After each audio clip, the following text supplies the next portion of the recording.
सुबह का रोमांस। मनाली सुबह का समय। वंशिका की जब आंख खुलती है तो उसे अपनी बॉडी पर कुछ भारी सा महसूस हो रहा था। उसे ऐसा लग रहा था जैसे किसी ने उसे जकड़ कर रखा है। अंशिका अभय को ही एकटक देख रही थी। मैं उसे धीरे धीरे कल की रात से सारी बातें याद आने लगती हैं और तब उसे एहसास होता है कि वहाँ भी किस हालत में है। यह सोचकर ही उसके आंख साथ में फैल जाती है। वह थोड़ा अभय से छूटने की कोशिश करती है जिससे अभी की नहीं खुल जाती है और वह अपनी आंख खोलकर अंशिका को देखती है। मुस्कान का जैसे ही देखती है कि अभय जाग गया है, वह अपना मुंह सिएछी पर लेती है। उसे इस वक्त अभय से बहुत ज्यादा शर्म आ रही थी क्योंकि इस रात सिर्फ अभय ने ही नहीं, अंशिका ने भी हम अभी का पूरा साथ लिया था। इस वजह से मुझे अभी का सामना करने में बहुत ज्यादा शर्म आ रही थी। वही अभय के चेहरे पर छोटी सी मुस्कान आई। धीरे से अंशिका का नाम होता है। अंशिका अंशिका उस दिन जोर जोर से धड़कने लगता है। उसे ऐसा लग रहा था जैसे कि उसकी पेट में तितलियां उड़ रही हों। कहता है, अगर तुमने इसी तरह से बहाव किया तो मुझे कोई दिक्कत नहीं होगी। कल रात वाली सारी चीजें दोहराने में इतना सुनकर ही अंशिका जल्दी से पिलो से अपना चेहरा बाहर निकलकर अभय को देखने लगती है। वही भाई, वही अंशिका की आंखें बंद हो जाती हैं। धीरे से उसे अपनी जगह से उठाता है। इस वक्त तो उसने एक कपड़े नहीं पहने हुए थे, जिसे देखकर अंशिका की आंखें बड़ी बड़ी हो जाती हैं। वह वहां अपनी आंखों पर हाथ रख लेती है और चिल्लाते हुए कहती है कि यह क्या कर रहे हैं आप? हुकुम साहब, कितने बेशर्म हैं।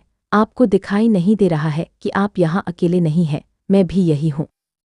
इतना सुनते ही अभय की एक आईब्रो को ऊपर उठ जाती है और वह अंशिका को देखते हुए कहता है कि क्या ऐसा कुछ है जो तुमने नहीं देखा है?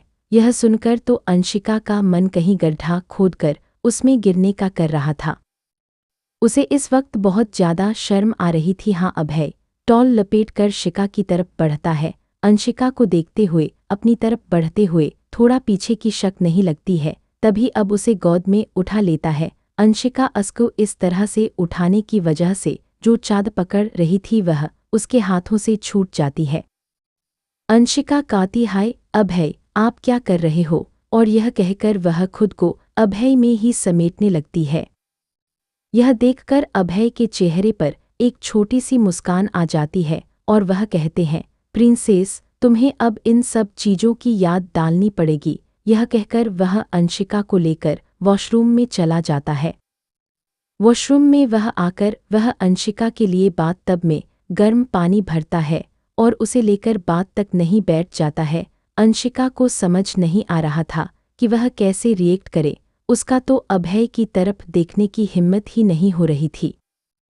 उसका चेहरा इस कदर लाल हो रहा था मानो उसके चेहरे से इसी वक्त खून निकल जाएगा। वहीं अंशिका, हाँ, कोई इस तरह से देखकर अब भाई खुद को कंट्रोल नहीं कर पाता है और वह झुककर अंशिका की ओर कहते हैं कि होठों पर अपने होंठ रखकर उसे किस करने लगता है। धीरे धीरे अपने होंठ रखकर उसे किस करने लगता है। धीरे धीरे उसकी किस पिनेटे हो लगती है। अंशिका तो अभय के इस तरह से अचानक से किस करने पर शॉक हो जाती है। यहीं पर वह कुछ रिएक्ट नहीं कर पाती है। उसे समझ नहीं आ रहा था कि वह कैसे रिएक्ट करे। एक तो उसकी होंठ पहले से ही सूजे हुए थे, ऊपर से उसकी पूरी बॉडी दर्द कर रही थी। ऐसा लग रहा था मानो उसकी बॉडी में जान है न बची। उसे समझ नहीं आ रहा था कि वह क्या, कैसे और क्या रिएक्ट करे। अभय तो अंशिक गाड़ी सांस लीन लगती है जिससे उसका सीना ऊपर नीचे हो रहा था।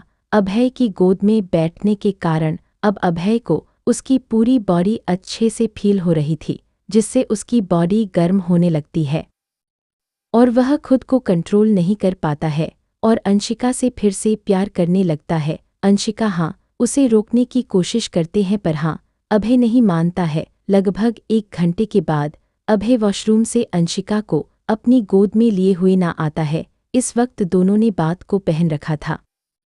तभी ये डोर पर नोक होता है तो अभय अंशिका को ड्रेसिंग रूम में छोड़कर दरवाज़ा खोलने चला जाता है तो सामने भी ये डोर पर नोक होता है तो अभय अंशिका को ड्रेसिंग रूम में छोड़कर दरवाज़ा खोलने चला जाता है तो सामने है एक वेटर नाश्ते की ट्रे लिए हुए खड़ा था। अभय उससे ट्रॉली ले लेता है और वह वेटर वहां से चला जाता है। वहीं अंशिका भी ड्रेसिंग रूम से इस वक्त उसके चेहरे पर थकान साफ तौर पर देखी जा सकती है।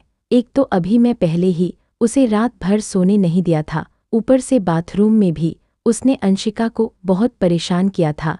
इस वजह से अंशिका हाँ की बॉडी बुरी तरह से थक चुकी थी और अंशिका इस वक्त अभी से थोड़ा नाराज भी थी, इसलिए वह है अभय कोई इग्नोर करके बेड पर बैठ जाती हूँ नहीं। अंशिका खुद को इग्नोर करता हुआ देखकर अभय की आंखें छोटी हो जाती हैं, पर उसे भी पता था कि उसने कुछ ज्यादा ही कर दिया है, इसलिए वह अंशिका से कुछ नहीं कहता और रूम में जाकर अपने कपड़े पहनकर बाहर आता है।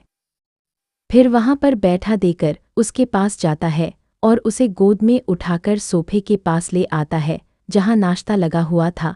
अंशिका उसकी गोद में उठने पर भी कुछ रिएक्ट नहीं करती है, यूं कह सकते हैं जिन सब चीजों की हो गई थी।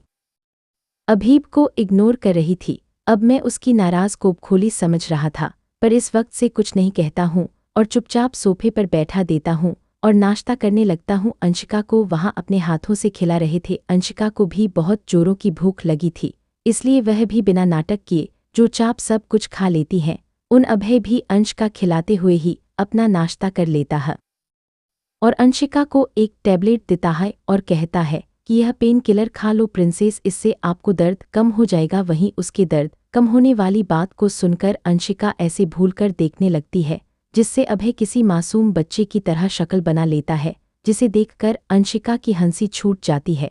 वहीं अंशिका को हंसते हुए देखकर अभय भी मुस्कुरा देता है। अंशिका तो अस की मुस्कान में ही खो गई थी। उसने तो अभी को पहली बार इस तरह से हंसते हुए देखा था।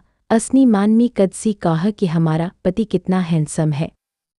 अभय अस की मन की बात समझ जाता है और उसके करीब आकर उसके कानों में बड़ी हो इसमें कहता है कि लगता है मेरी बीवी का मुझे देखने से मानना बे, तो अगर तुम चाहो तो हम इसके अलावा भी बहुत कुछ कर सकते हैं। इतना सुनकर अंशिका झट से उससे दूर हो जाते हैं और हकलाते हुए कैसे हैं ना ना ना ना ना नहीं, मुझे नींद आ रही है, और यह कहकर वहां झट से बेड पर चली जाती।